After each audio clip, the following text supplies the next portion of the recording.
Hyundai Inster stă deja de 2 săptămâni. De la ultima zi din octombrie am condus-o ultima dată, acum suntem în noiembrie, 15 cred. Și o să stea aici mașina până la 1 martie. Am lăsat-o cu bateria la 96%, vedem în 2 săptămâni cât s-a golit. 92% în 2 săptămâni. Și în astea 2 săptămâni doar am deblocat-o de 2 ori, că mi-a trebuit ceva din portbagaj.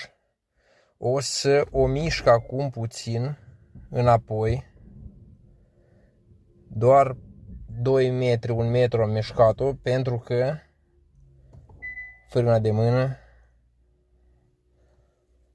o mai pun o dată în R să se scoată frâna de mână, pentru că să nu se blocheze cablul de frână de mână, doar atât. Deci am mișcat 1 metru înapoi. Acum vedem